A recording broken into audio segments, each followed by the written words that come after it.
Welcome back, and in this video we're going to be looking at the Avogadro number and how it's related to moles and to mass. So again, you're going to need your notes, you're going to need a calculator, preferably a scientific calculator which allows you to use standard form, and a copy of a periodic table. So we're on page 5 of your notes and we're looking at the relative atomic mass, the Avogadro constant and the mole. So the mole is the amount of substance that contains the same number of particles as there are atoms of carbon-12 in 12 grams. It's simply a way of counting atoms. It's just a very large number. If I said 1 dozen, you would understand from that I mean the number 12. So if I had 1 dozen cupcakes, I would have 12 cupcakes. If I had 1 dozen people, I would have 12 people. Well, the mole is exactly the same concept. The only difference is that 1 mole of something is a much bigger number. But if I said I had 2 dozen people, I would know I have 24. Now the mathematics I would do would be I would take 1 dozen, 12, and times it by 2. Well, this is exactly the same with the mole. If 1 mole is 6.02 times 10 to the 23, then 2 moles is twice that amount. So I can use the idea of the mole and the Avogadro constant to work out how many atoms there are in a given mass, because I know that 1 mole of any substance, it doesn't matter what that substance is, contains 6.023 times 10 to the 23 things. Those could be atoms, it could be molecules, it could be ions, it doesn't matter. So I've got 12 grams of iron. So I'm going to work out the number of moles of iron. So that's 12 divided by 55.8. So that's the number of moles. Now I know that 1 mole is 6.023 times 10 to the 23. So to work out this many moles, I'm just going to times it by 6.023 times 10 to the 23. And I get 1.29 times 10 to the 23 atoms. Now you can use that as a little formula, and it's given to you here. Number of atoms is the mass divided by the RAM to turn it into moles, times by the Avogadro number, which we put there as L. So the next example we're going to be looking at is 100 grams of sulfur.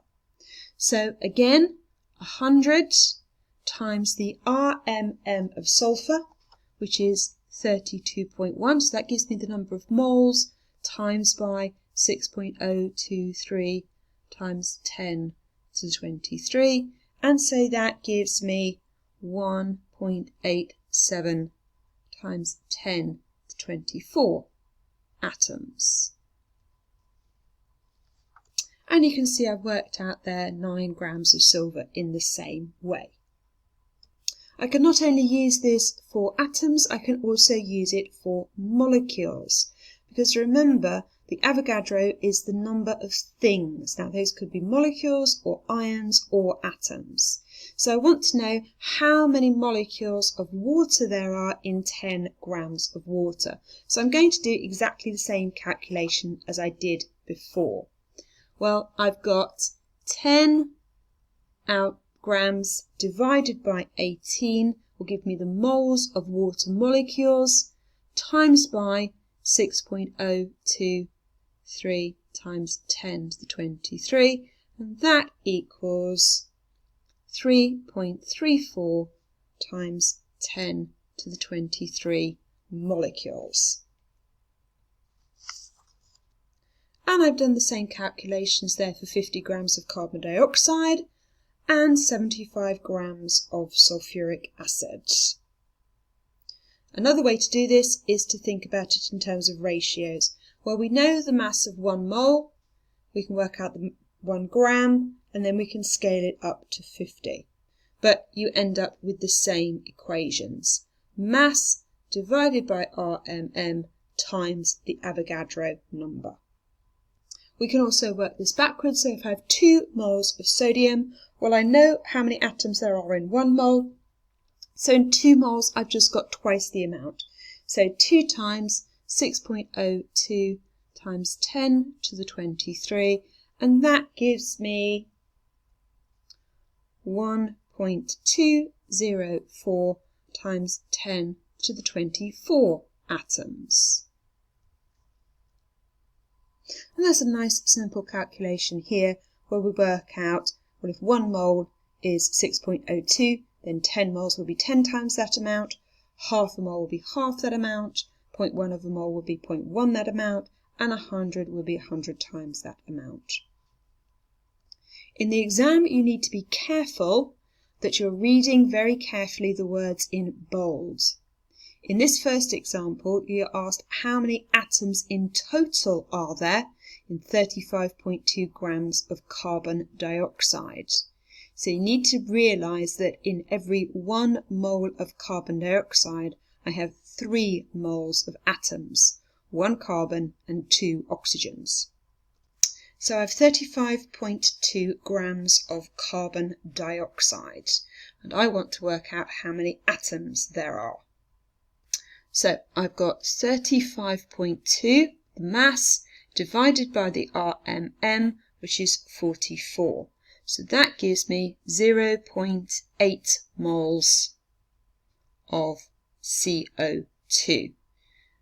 But that equals 2.4 moles of atoms, because I've got 1 carbon and 2 oxygens. So if I've got 0.8 of a mole of carbon dioxide, I've got 0.8 of a mole of carbon and 1.6 moles of oxygen.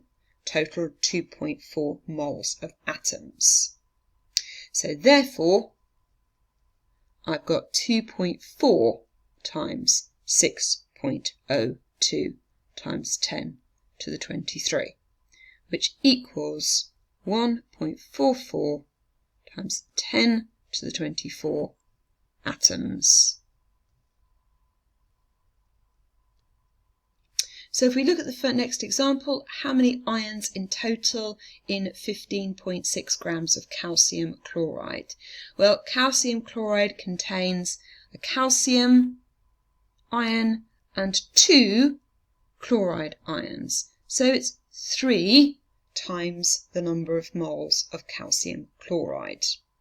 How many ions in strontium hydroxide? Well, I've got 1 strontium 2 plus ion, and I've got 2 OH negative ions. So again, it's going to be times by 3. Notice it's asking for ions, and OH is a polyatomic ion, so we don't split it up. However, in this example, we're asked for the number of atoms.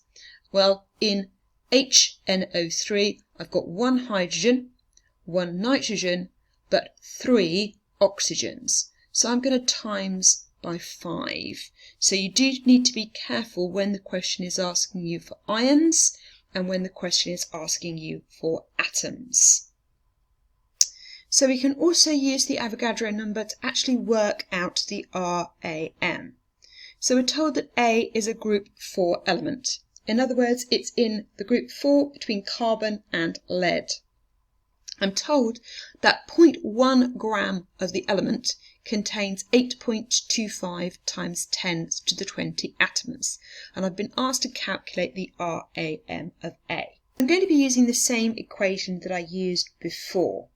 So the number of atoms equals the moles times the Avogadro, which I'm going to use to stand for L. So the number of atoms I've got this time is 8.25 times 10 to the 20, and L is my fixed number. It is 6.02 times 10 to the 23. So moles is equal to atoms divided by Avogadro. Well, put those into my equations. I get 8.25 times 10 to the 20 divided by 6.02 times 10 to the 23. So plugging this number into my calculator, I get the number of moles is equal to 0.00137, and I'm probably just going to keep that whole number in my calculator. Now I know from my previous video that moles is mass divided by RAM, so therefore RAM is mass divided by moles, or grams per mole. Now I know the mass is 0.1, and I know the number of moles is 0.00137. So plugging that number into my calculator, I get 72.97 grams per mole. Now the nearest group 4 element to that one is germanium. So A, put that up here, A equals GE. The reason for that is germanium is 72.6, and it's the nearest one to 72.97. So A is germanium. So there we've done the next 2 examples using the same method. So we've worked out the number of moles of B by going the number of atoms dividing by the Avogadro number, and that gives me the number of moles. Then to work out the RAM or the RMM, it's the mass divided by the moles, grams per mole, and in the example 2 we get 39.1, so our element is likely to be potassium because it's in group 1. In the next example it's a little bit trickier because we're looking at molecules. So in this case we will use the same method again, but the RMM will be giving us the grams per mole of molecules of an element in group 6. Now it's likely that it's a diatomic molecule, and therefore we're going to divide our RMM by 2 to find our RAM. So we get an RAM of 16 grams per mole, so C is oxygen. So that brings us to the end of this little video. We've just focused in this video on looking at the Avogadro number. It's a number that students get very worried about, but as long as you remember it's just a way of counting things. It's just because atoms are so small and so light, we need a lot of them to count. But as long as you remember it's the same principle as 1 dozen equaling 12, 1 mole equaling 6.023 times 10 to the 23, you won't go far wrong. And we'll practice a lot more of these in your lessons. So until next time, take care, stay safe. Bye-bye.